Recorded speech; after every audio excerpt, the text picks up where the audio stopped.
Hello friends, ఈరోజు 5 పదాలు చిటికలో నేర్చేసుకుందాం. మొదటిది ఇంటలెక్చువల్ అంటే మేధావి. Intellectual means relating to ability to think and understand especially complex ideas. ఈ మేధావి అంటే ఏంటంటే మనకు ఆలోచించే శక్తి ఉంటుంది కదా, ఆలోచించే మరియు అర్థం చేసుకునే సామర్థ్యానికి సంబంధించింది. ముఖ్యంగా సంక్లిష్టమైన ఆలోచనలను తెలివితేటలను బాగా ఉపయోగించి అర్థం చేసుకున్నట్లయితే దాన్ని ఇంటలెక్చువల్ అన్న పదాన్ని వాడతాం.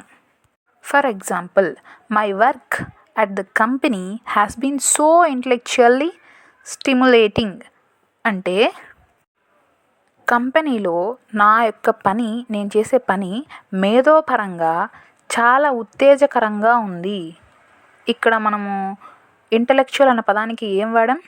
మేధోపరం అంటే మేధావితనంగా అని అర్థం.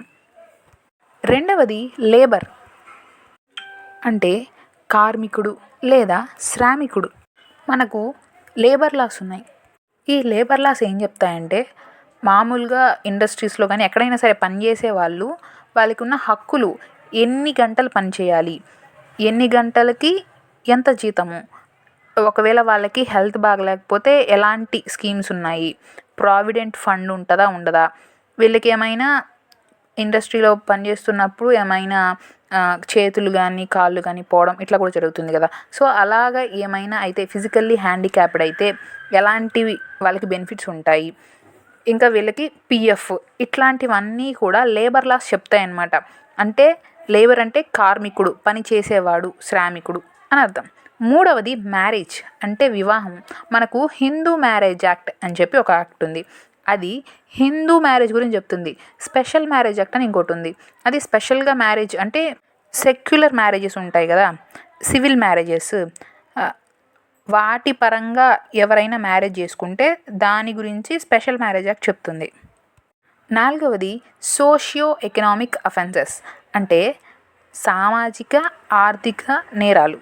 సోషియో అంటే సామాజిక, ఎకనామిక్ అంటే ఆర్థిక, అఫెన్సెస్ అంటే నేరాలు. ఏవైతే సామాజికంగా మరియు ఆర్థికంగా మన సొసైటీని వెనక్కి తీసుకెళ్లే నేరాలు ఏవైతే చేస్తారో ఆ నేరాలని సోషియో ఎకనామిక్ అఫెన్సెస్ అని అంటాం. ఫర్ ఎగ్జాంపుల్, ఫైనాన్షియల్గా గెయిన్ అవ్వడానికి ట్యాక్స్ ఎవేషన్ అంటే పన్ను కట్టకపోవడం, కరప్షను, ఫ్రాడ్, ఇవన్నీ దేనికంటే మన సామాజికంగా డెవలప్ చెందుతామా ఇలా చేస్తే వెనకబడిపోతాం. సో ఏదైతే సామాజికంగాను ఆర్థికంగాను మనల్ని వెనక్కి నెట్టే నేరాలు చేసినట్లయితే ఆ క్రైమ్స్ని సోషియో ఎకనామిక్ అఫెన్సెస్ అని అంటాం. ఐదవది ఉమెన్ లాస్ అంటే మహిళా చట్టాలు.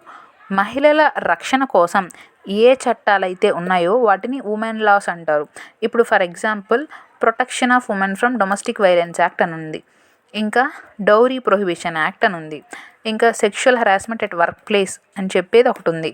ఇవన్నీ ఎందుకనంటే ఉమెన్ని ప్రొటెక్ట్ చేయడం కోసం, మహిళలను కాపాడడం, మహిళలను రక్షించడం, మహిళా సాధికారతను సాధించడానికి ఉపయోగకరంగా ఎలాంటి చట్టాలైతే అవసరమో ఆ చట్టాలన్నీ గవర్నమెంట్ అనేది తీసుకొస్తుందన్నమాట. ఎందుకంటే మహిళలు కూడా సమాజంలో సమానం, ఈక్వల్ అని చెప్పడానికే సో ఉమెన్ లాస్ అనేవి ఉన్నాయి. సో ఉమెన్ లాస్ అంటే మహిళా చట్టాలు. ఇవి ఇవాల్టి 5 పదాలు. మీకు నచ్చినట్లయితే లైక్ కొట్టి షేర్ చేసి సబ్స్క్రైబ్ చేసుకోండి. ఇలా రోజు 5 పదాలు రావడం జరుగుతుంది. ఒక్కసారిగా అన్ని పదాలు నేర్చుకుంటే కష్టంగా ఉంటుంది కదా, సులువుగా ఇలా 5 పదాలను గుర్తుంచుకోండి. మరో వీడియోతో మళ్ళీ కలుస్తాను. బాయ్.